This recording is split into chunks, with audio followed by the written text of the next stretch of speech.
안녕하세요. 테슬라를 전하는 태전남 데이빗입니다. 지금 미국 주식시장은 어느새 다우, S&P 그리고 나스닥 모두 연중 최고치를 유지하고 있습니다. 더 높이 상승하느냐 아니면 조정을 받느냐를 두고 치열한 눈치 싸움이 지속되고 있습니다. 솔직히 어느 것 하나 저렴하다고 구매를 선뜻 나서기에는 너무 부담이 될 정도로 올랐습니다. 트럼프의 당선이 확정된 이후 거듭 상승하던 시장은 서서히 자리를 잡고 이번 주 들어서는 아침에 상승, 저녁에 하락을 하는 패턴으로 전형적인 트레이더들의 시장이 되었습니다. 그러나 아직도 상승 기류에 있다는 것은 확실합니다. 미국 주식시장이 상승하는 가운데 실질적인 미국 경제의 현황은 상당히 좋지 않은 상태입니다. 지난 2023년 빈곤율이 11.3%이던 3,680만 명이었던 것이 벌써 올해는 4천만 명이 넘어가고 있습니다.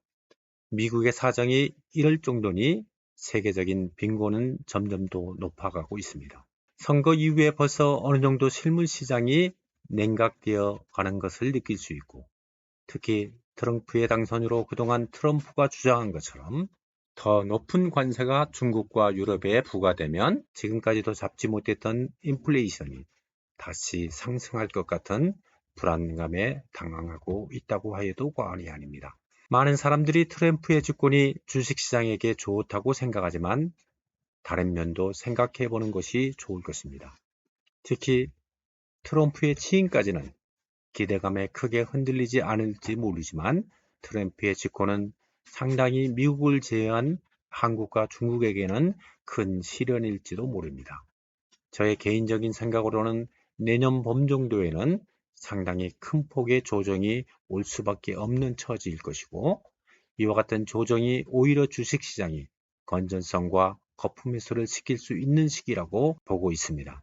바라는 것은 약 15% 정도의 조정으로 마치기를 바라지만 더 커질 것 같은 불안감이 자리 잡고 있는 것도 사실입니다. 며칠 전 잘 알고 지내는 지인들이 약 10가정 정도 되는 사람들과 모여 식사를 같이 하면서 자연스럽게 미국의 경제와 세계의 경제에 대한 이야기를 하였습니다.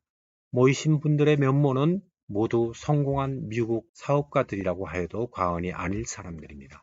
미국 한인 중에 가장 성공한 사업가로서 연매출 4억 달러가 넘는 우리 왕 회장과 경제인연합회 회장, 그리고 소설가이면서 한인사회 마당발, 그리고 유대인들을 위한 콜스 일식 사장님, 한인단체를 이끌고 비영리단체 회장을 한 저 역시 그곳에 참석하였습니다.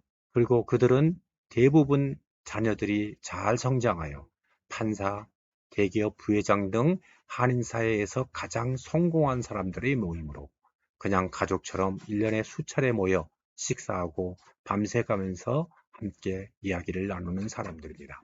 대화 중에 가장 핵심적인 것은 요즘 젊은 세대에 대한 불안감, 즉 경제가 완전히 무너지는 위험한 사태가 발생한다면 모여있는 사람들은 모두 부동산, 동산, 주식, 채권 등에 분산 투자되어 있어서 힘은 들어도 견딜 수 있지만 막무가내로 너무 많은 자산이 주식과 비트코인과 같은 곳에 투자하고 있는 젊은 세대들이 얼마나 어려운 상태가 될지, 특히 그들은 어려움을 전혀 경험해보지 못한 세대이기 때문에 그들이 잘 버틸 수 있을지에 대한 생각을 공유하였습니다. 지금 한인사회에도 많은 불안감이 팽배합니다. 저와 같은 미국의 시민권자들은 여유롭지만 불법 체류가 아닌 심지어 영주권자들조차 강한 트럼프 2기의 이민 정책에 두려워하고 있는 실정입니다. 그리고 트럼프의 정책이 어떻게 펼쳐질지에 대한 우려 역시 팽배합니다. 관세를 높임으로 인플레이션이 상승되고 약 1,400만 명에 달하는 서류 미비자, 즉 불법 체류자들을 추방하는 절차를 밟을 것이고 1기 당시 약 180만 명을 추방하였는데 아마 2기에는 이것을 상회할 것으로 예상되고 있습니다. 이민자들의 추방은 지금 매우 타이트한 고용시장에 수년 동안 고용에 어려움을 겪었던 사업주로서는 더 많은 인건비 등의 상승으로 고용 비용이 높아지고 그것으로 인한 물가 인상으로 오랫동안 고금리를 잡지 못할 개연성을 가지고 있습니다. 트럼프의 강력한 Make America Great Again은 또 다른 국가들과 갈등을 야기할 것이 불을 보듯 실합니다. 이럴 때는 공격적인 투자 확대보다는 보수적으로 안전을 우선시하는 것이 매우 중요한 시기입니다. 그래서 저는 트럼프는 겉으로는 강하게 말하여도 매우 합리적이고 비즈니스적인 마인드를 갖고 있다.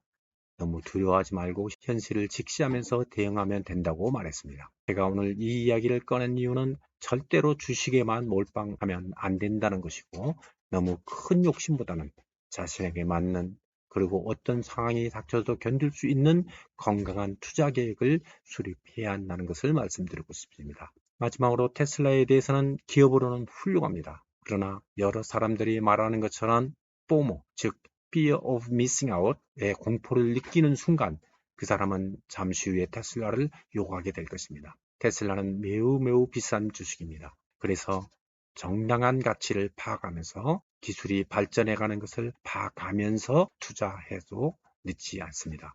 절대로 본질을 보지 않고 겉만 보고 환호해서는 안 될 시기입니다. 내일 FSD가 업데이트된 후에 일주일간 시승한 것을 기초로 해서 무엇이 문제인지에 대해서도 올려드리겠습니다. 오늘도 시청해 주셔서 감사합니다. 구독, 좋아요, 알람 설정해 주시고 좋은 하루 되세요.